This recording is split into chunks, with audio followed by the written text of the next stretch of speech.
Pemirsa Metro TV Lampung, kembali lagi bersama saya Kristi di Dialog Spesial. Selama 30 menit ke depan saya akan menemani Anda yang tentunya kita akan membahas topik yang menarik pada episode kali ini.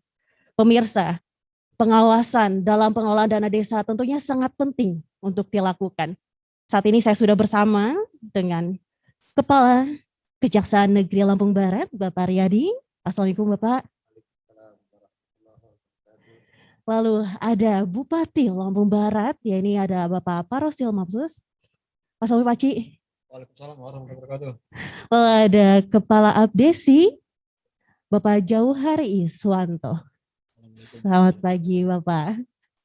Oke, Pak Riyandi, saya langsung ingin menanyakan kepada Bapak.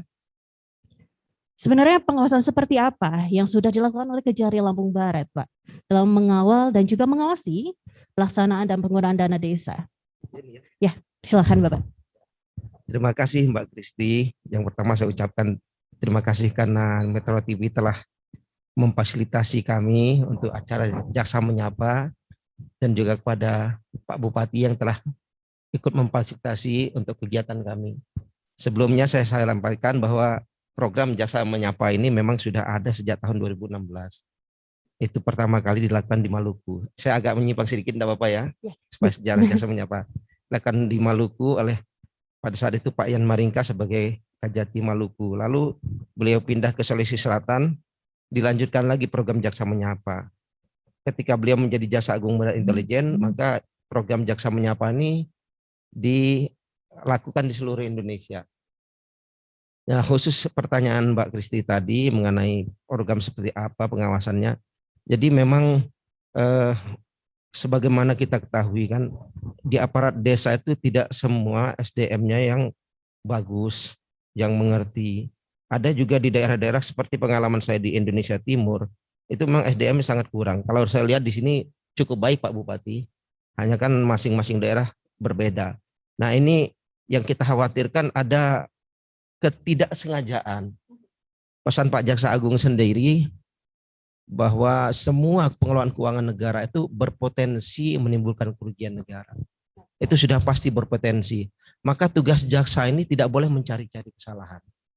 Tugasnya adalah menentukan adanya mens rea, niat batin untuk melakukan kejahatan. Jadi kalau ada kesalahan-kesalahan administrasi, maka kita lihat dulu, kita teliti apakah ini ada kesalahan administrasi, maka ini kita kembalikan pada inspektorat. Kalau memang ada kerugian negara tapi tidak ada niat batin untuk melakukan kejahatan, ini kita minta supaya dikembalikan, kita perbaiki. Dan yang ketiga, apabila memang ada niat jahat itu sudah fiktif, itu begitu Pak Bupati. Itu kan kalau sudah satu pekerjaan fiktif, memang sudah ada niat batin untuk melakukan kejahatan. Ini yang baru kita tindak. Tapi juga untuk supaya tidak terjadi kekacauan di pemerintahan, terutama di desa, maka kita tetap memberikan kesempatan untuk memperbaiki. Tidak mudah-mudah untuk mempidanakan kepala desa, karena desa ini kan akar rumput ya. Kalau di bawah ini sudah goyang, semua bisa goyang tentunya. Dan ini saya pasankan sekali juga baik kepada para peratin ataupun mungkin yang para peratin yang memang kalah saingan gitu loh. Kemarin di ruangan ini juga saya sampaikan, berbeda dengan pilbub mungkin. Kalau pilbub ini, kalau sudah selesai pilbub, persaingan antara cawabub itu sudah selesai. Tapi kalau namanya pilkades, ya yang menang di situ, yang kalah juga di situ. Setiap hari bertemu. Jangan-jangan tanggaan, jangan sepupuan. Akhirnya kalau semua dilaporkan ke kami, lalu kami tindak lanjuti, jadi malah kacau. Maka itulah pengawasan seperti apa, pertanyaan pengawasan ini seperti kita ini seperti Porides lah. Kita ini mengawal mereka, mengawal kepala desa ini untuk melakukan kegiatan-kegiatan yang positif. Nah, yang namanya Porides ini kalau memang nakal ya kita jewer juga gitu loh. Tapi kan ada ketentuannya. Dan alhamdulillah seingat saya sejak tahun 2019 sekitar Oktober itu ada MOU antara Bupati dengan Kajari. Nah, Dan ternyata ini Pak Bupati, Pak Cik, bukan hanya di Lampung Barat. Ini seluruh Indonesia. Ini seluruh Indonesia sudah ada kerjasama antara Bupati dengan Kapolres, dengan Kajari. Apabila ada pengaduan-pengaduan, maka ini koordinasi dengan inspektorat. Dengan catatan juga memang tidak mengurangi kewenangan dari aparat penegak hukum untuk melakukan tindakan apabila memang yang seperti saya katakan tadi memang sudah ada niat batinnya. Kan memang begitu dilaporkan kita lihat ini ada pekerjaan fiktif, kita lihat nah ini yang begini yang tidak melalui inspektorat lagi. Tapi kalau ada umpamanya laporan atau ada jalan kurang volume, ya memang kepala desa memang bukan ahli, bukannya apa kepala dinas PU, dia tidak mengerti itu. Maka kalau memang ada kerugian kita kembalikan. Mungkin apa kalau di PMDes itu namanya silva atau apa ya gitu ya, mungkin bisa diprogramkan di tahun berikutnya. Kira-kira begitulah. Yang terpenting itu adalah kalau kita untuk menangani satu kasus itu kita harus pilah-pilah dulu. Terima kasih. Oke, Bapak Riyadi, saya akan oper ke Pak Cik nih, Pak Cik. Tadi disebutkan bahwa adanya koordinasi seperti itu. Lalu kerjasama apa saja yang sudah dilakukan Pemda dan juga Kejari Lampung Barat, Pak Cik?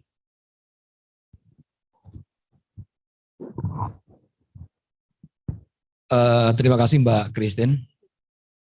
Tentu pagi hari ini membuat Pak Bupati berbahagia karena memang kegiatan Jaksa Menyapa ini memberikan sebuah ruang lingkup dalam rangka pengawasan terkait dengan pengelolaan dana desa yang ada di pekon-pekon yang ada di Kabupaten Lampung Barat khususnya. Yang pertama, apa yang menjadi pertanyaan Mbak Christine, apa saja yang sudah dilakukan oleh pemerintah dengan pihak kejaksaan?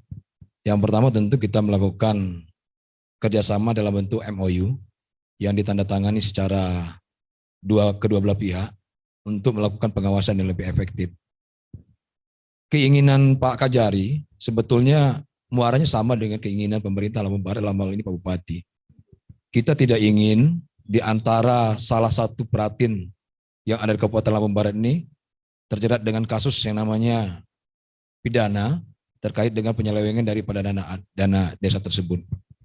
Sehingganya pemerintah Lampung Barat mempunyai sebuah kewajiban melakukan sebuah monitoring, termasuk juga mungkin melakukan evaluasi, pengawasan yang berkoordinasi dengan pihak kejaksaan, termasuk juga dengan aparat penegak hukum yang lainnya, dalam hal ini konteksnya adalah kepolisian. Karena memang pengelolaan dana desa itu, sebelum itu dilaksanakan, tentu ada pembahasan di tingkat PEKON yang dilakukan dengan lembaga himpun pemekonan. Dan kegiatan-kegiatan yang dilakukan di tingkat PEKON, itu tentu diawasi dengan yang namanya para Babin Kamtibmas, termasuk juga para babinsa-babinsa. Di samping itu tokoh agama, tokoh masyarakat, tokoh pemuda, tokoh wanita, dan seluruh warga yang ada di PEKON tersebut.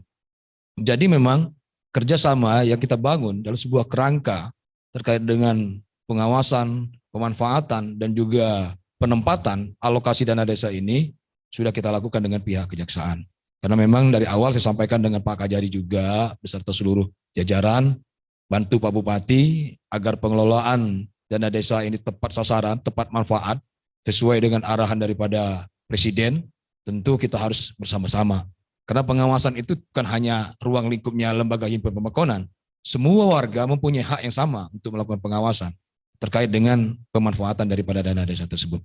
Alhamdulillah dari tahun ke tahun terjadi peningkatan pemanfaatan, termasuk juga semakin menurun angka tindakan katakanlah pidananya, kasus pidananya atau pertemuan. Kalaupun dia masih ada temuan-temuan yang sifatnya administratif, kita memberikan ruang lingkup kepada Pratin untuk melakukan pengembalian dan juga melakukan perbaikan-perbaikan di bidang administrasi. Begitu Mbak Christine.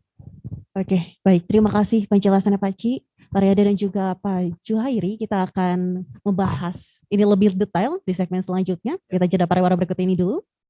Pemirsa Metro TV Lampung, tetaplah bersama kami. Dialog spesial akan segera kembali.